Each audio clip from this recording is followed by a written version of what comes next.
Fig fam. Figs and coffee. We're back. It's June. I can breathe through both nostrils again, which is awesome because I had that cold for like a week and a half. I'm still getting over it. I don't know what it was. It wasn't COVID, it wasn't strep, just a nasty cold that got me. And I have to show you guys some stuff today. I'm bouncing back from finding out I have nematodes, but there's a lot of things we can do to repair the soil for it and accommodate fig trees. Because yes, we have nematodes in coastal North Carolina and a lot of North Carolina. It's just part of dealing with the South. But a healthy microbiome won't let them dominate the soil. And it will not, no pun intended, let them take over. And I have a lot of fig trees in pots. A lot of the fig trees around that area are doing really well. And some things I'm going to start doing to amend the soil to create a healthy microbiome, we'll probably see on a long-term process. But some things I have going on now are outside of the fig world. Look at these tomatoes. Look at the raised beds, nice and mulched. We got peppers. Look at these peppers coming in nicely. Woohoo! We overwintered peppers and 9 out of 10 grew. Look at that. All of my pepper plants are pushing out peppers because when you overwinter them, they wake up mature again, thinking they were where they left off. And so you don't need to go through the whole growing cycle to get back to getting more peppers. So that was really cool. Here's my space where my sauche and my Italian honey were located. I left the Negra d'Agde in as an experiment to see if we can remediate the soil around here, seeing if we can kickstart it into becoming a healthy fig tree. I have not moved these potted figs up onto a structure system to prevent nematodes climbing in because I'm confident in the other fig trees around here not to be quite as affected. Because in reality, it was just that section for years. If you look at this Coledon Blanc. Look at this Coledon Noir. Look at this Genovese Nero. They're huge. So the fig tree success is real. This Peter's honey is another example. The Stella I cut down to the ground. We're almost there. We're almost to the 6-foot marker. So, but today, what I wanted to jump into was amending your soil for fruit success for your fig trees. So now I want to talk about what to give your fig trees this time of year to encourage fruiting and success through the rest of the summer. Also, we have our first fig, my Rigato de Salento. It's variegated, but it also reverted on part of it, but it ripened, and we are going to pick it and taste it. First fig taste! Check it out.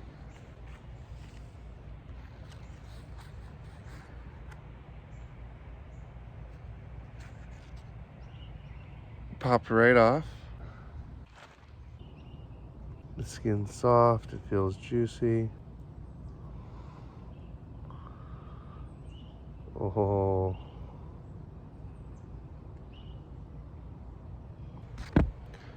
The first fig of the season. Breba of my Rigato de Salento. Look at that. Look how juicy that is. It's big too.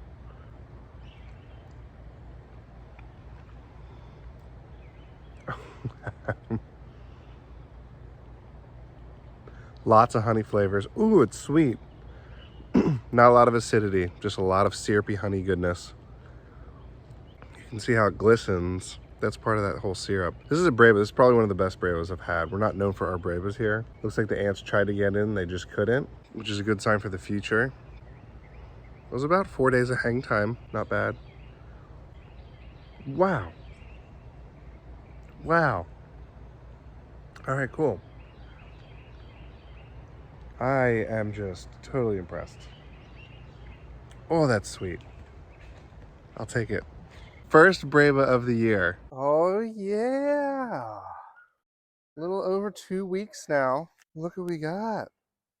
Lots of fig growth, lots of potential. I'm still waiting on some of these to go. Some of them take off slower than others. Some of them look like they got started and crapped out. That's okay. It's all in the experiment. Some look like they're flourishing, and some look like they're just getting started. You have some cuttings here that are right out the gate. You have other cuttings that are just getting started right here at these green growth. And so you just kind of wait for them to hit their comfort and their stride. But this is the benefit of Celeste cuttings. Wonderful. Fig cuttings are resilient if you get the right species. Celeste will do that for you. I'm sure brown turkey will do it for you. I don't grow brown turkey. It is prolific, but it is just not as tasty as other varieties. All figs are good. Some figs are great. When you find out that you like figs or love figs, that's when your Black Madeiras come into play. That's when your Dalmatis come into play. That's when your LSUs come into play. That's when your Paradisos come into play. All these brilliant figs that when you have one, that sets it apart from what you previously conceived figs were. And, you know, I find that if people just want to get comfortable with figs, to grow a Celeste of those two varieties, they're great to get started with. And then when you're ready to jump into it, there is just a world of tasty figs. In fact, I would even say try reaching out. If you like honey fig, try getting those different types of Peter's honey, those Constantine de Algeries, your Italian honey, Latarula, and then you have like your Atriano types and Latarolas that can get nice and sweet as well. So moving on from there, I want to talk about some fun stuff today. Only a few weeks old, and this is a week older, and you can already see the difference in just a week. How beautiful is that? Very, very cool. Sometimes fig cuttings take a really long time. This has been in my greenhouse for months, and it's just putting out a bud now, and it's Italian 258. I have other Italian 258s that are the same age, and they've already turned into full-blown trees, so everything is relative. This Violet Dauphine stayed dormant in my greenhouse pretty much all spring, and until I moved it outside, decided to wake up and push out roots and push out leaves, and now we have a young fig tree. So it's kind of cool that if you wanted to wait with your cuttings in your fridge until warmer months, you could certainly do so when they can find a more comfortable time for them to grow. Let me put these back, and then let's talk about fertilizing for the summertime. So up until this point, we have been talking about how to focus on the nitrogen aspect of the NPKs, your nitrogen, phosphorus, and potassium for your fig trees to encourage that plant growth. What I like to push is general, all well-rounded fertilizers. So that's why I like working with Ivy Organics and their whole team, is because they have really good, well-rounded, organic options. And not only do they provide the NPK, but they provide the secondary macronutrients that are the other three. So you talk about calcium, magnesium, and sulfur. And those are all actually really important for fig trees. And I'm actually going to get more Ivy Organics fertilizer. It's awesome stuff because it allows me to reduce the other pieces that I need to apply to my amendment puzzle. And I'll show you what I actually use because I have slightly acidic soil. I'll show you something that I use to bring the pH up and to encourage healthy fruiting of my fig trees, because not only do you need phosphorus for healthy fruiting, but you also need magnesium, and calcium helps along the way. And so if you have the organic fertilizer from Ivy Organics, which I have a discount code, Phil10 in the bottom. I love that stuff. It's all packaged and ready to go rather than me trying to make my own matrix of fertilizers. The only thing more valuable than money is time. And so when you can find something that has everything you need in it, then you save yourself a ton of time by just applying it to your fig trees. But the two pieces to the puzzle that I add out here are garden lime. So garden lime increases the pH of my soil. If we have slightly acidic soil here, now we will have more alkaline or neutral soils depending where you are in our coastal climate of Wilmington, North Carolina. The sandier it is, the more neutral it can be because there'll be more calcium carbonate present near the beach. That is essentially what garden lime is. Garden lime is from the Alps, and we talk about limestone with it, and we talk about specifically dolomitic limestone. And what's really nice about dolomitic limestone is that it has magnesium already in it. So it's calcium carbonate, but during its process of being turned into a sedimentary rock, there is a molecular exchange of magnesium replacing the calcium in it, and that's where it becomes dolomite. And magnesium is really good for the health of your fig trees and for helping produce fruit. So what I do is not only do I add garden lime, but I also have a secret ingredient, Epsom salts. You don't need as much. It can be pretty potent stuff. You can actually, it's soluble in water, and you can actually put, I think it's like just a few tablespoons into per gallon of water, and you can apply it to all your trees. When I first started Phil's Figs, I did not do that. I just sprinkled throughout, and I've seen the benefit from it. But this will provide your magnesium, and it'll provide your sulfur. Then I have my garden lime, and you can be very liberal with this, and you can just kind of, we're going to almost use this whole bag across all my in-ground trees. Even your lawn garden lime works great. And if you have it in powder form, it's even better if you're doing potted figs, because I mix it in with my potty mix. Because if you use peat for your potty mix, it's quite acidic. So adding garden lime to your potty mix with peat helps bring that pH up to that 6 and higher range where the fig trees like to be. They like to be more neutral. And the more comfortable they are, the more encouraging they are of fruit.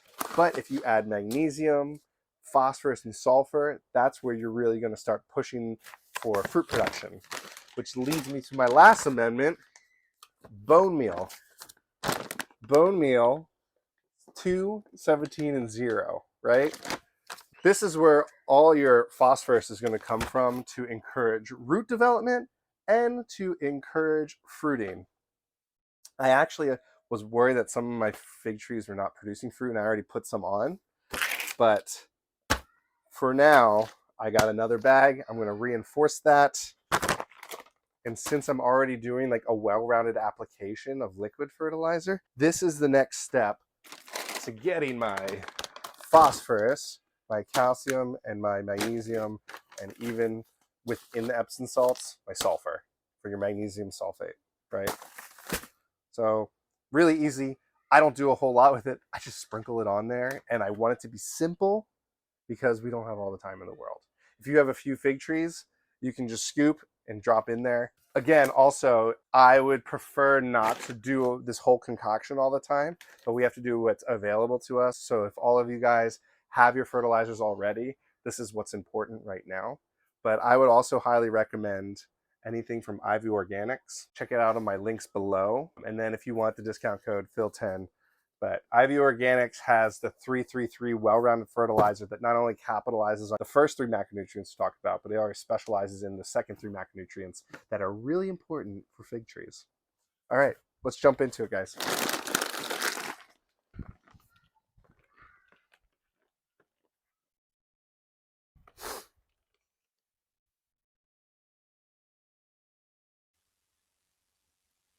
So I don't know if you guys can see, my Genovese Nero looks beautiful, and it's just starting to set fruit now.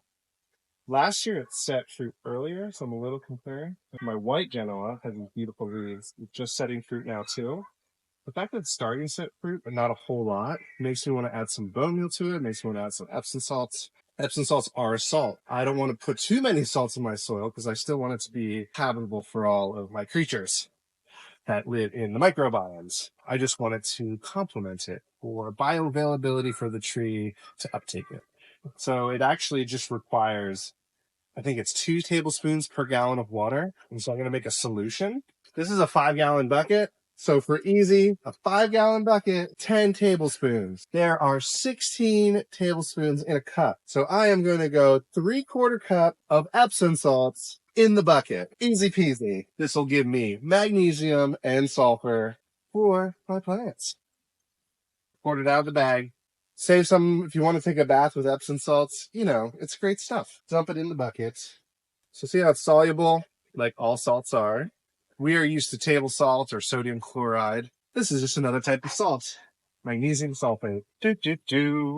I think the only thing you want to be aware of with Epsom salts is you don't want salt build up in your soil. I care more about like the native biome, so I want to be able to supplement what's going on underneath the hood, if you will, of the garden.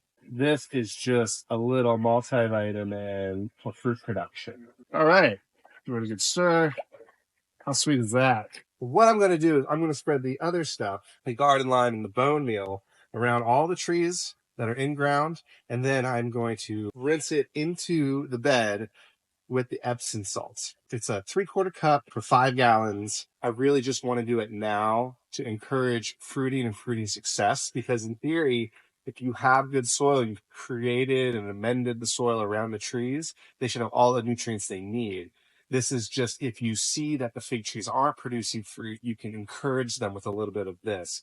Sometimes you can get too much into constant applications, especially in ground, and you might get salt buildup, and you might actually kill the microbiome that's around you.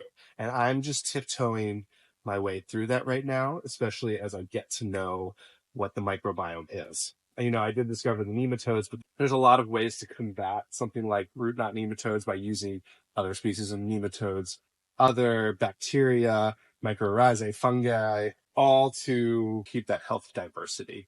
And so if I can add little bits along the way to encourage healthy plants, but also encourage the microbiome diversity, I think that's a win-win. So I got this here. It says 5 cups per 100 square feet. If you really wanted to dial that in, say I have 6 feet here times 20, that's 240 feet. That's like 10 cups. That's 7.5 pounds. So basically, doing the math, I'm going to use this whole bag across all these trees and all the trees behind you. Yes, that means over here. And that's just for garden lime. But as you can see, I don't know if you can see this Peter honey. Every node has a fig on it. Some nodes have 2 figs. So she's pretty happy right here. My Genovese Nero is pretty happy, but needs some more fruit. But this is going to also give more magnesium and more calcium to the soil that fig trees love. Luckily, it's just like organic stuff, so I can just sprinkle it in here. Figs have shallow root systems that spread wide. They can go deep, but they don't go super deep like you would a lot of other plants. And so I used to have weed blocker on here that I actually got rid of. I'm okay with having some of these wild weeds grow, but I want the fig trees to spread. And so I'm actually hitting their root systems by spreading this all everywhere. And I honestly think for a small fig tree, you probably only need a cup or 2 of the garden lime if you think you have acidic soil. And then for big fig trees, you can go like 2 cups plus maybe, depending on how acidic your soil is. Mine, I've been doing this over the course of 5 years, like 1 or 2 times, and it seems to be doing just fine.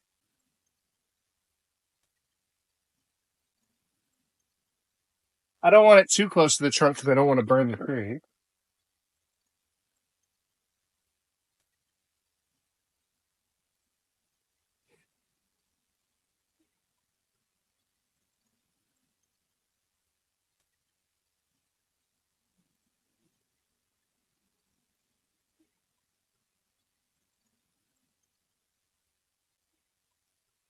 A 7-pound bag spread across all those trees. Now I'm going to do it with my bone meal to give it that phosphorus, especially this time of year. You can do 1 to 2, it says 1 to 2 pounds under the entire cover of a tree or shrub. I have a bunch of smaller trees or large shrubs, so I only have so much. I already did this with these 3 trees, but I'll show you what I do. Is I have my cup, because you can get this as pelletized, which I would prefer, but this is fine powdered, which you can see here, and I am just going to spread accordingly around the base of the tree. This is like a 7-pound bag, but since I already spread a bag on all these, I'm only going to use like probably a 1/2 pound and just spread it out. Woo. She was doing great for me, and then she didn't do great one year. And now she's doing wonderful once again, putting out a lot of growth, but maybe I'll get a fruit off of her if I do this. It's not going to stay like this, the powder. I'm going to rinse it in with that solution, right? My Peter's honey. I'm doing this as a hedging tool because it has so much fruit.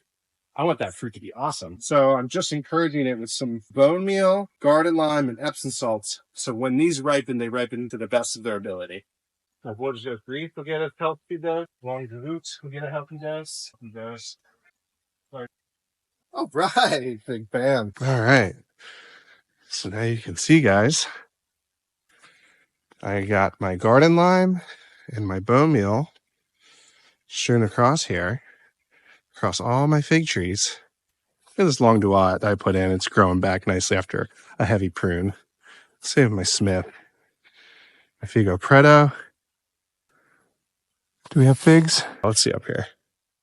Oh, oh yeah. My plant guard is doing great protecting this dyed back stump. Look at that. My paradiso is huge. That's how I want all my trees to look. But I want it to produce fruit, so I'm giving it its garden lime and its bone meal and Epsom salts. Look at this. My Mount Etna type. Pull out lots of fruit. Now, my Ronde Bordeaux and my Negroni. I want them to grow as much as possible rather than focusing on fruit. The garden lime will still help with that, but I don't necessarily need to do the Epsom salts. And I don't necessarily need to do the bone meal. That's encouraging more for fruiting. Now, the phosphorus is great for root development. So it's not like you would be at a total loss to apply it, because good root development is important for the success of a newly planted in-ground tree. And so if you want to put in bone meal, which is an organic material that breaks down with time and can get incorporated into the soil microbiome, I totally encourage it. I just ran out of the bag and I focused the bone meal on a few other fig trees. The garden lime with the calcium and magnesium will help as well. So that's something that you can still apply to new in-ground trees, but you don't have to. My big thing with newly in-ground trees is I want to get them incorporated into the native system as quickly and as comfortably as possible, because that investment into the new soil will make them happy for years to come. Now I have my Epsom salt wash. So they got their food and they get a nice little drink. Nice drink.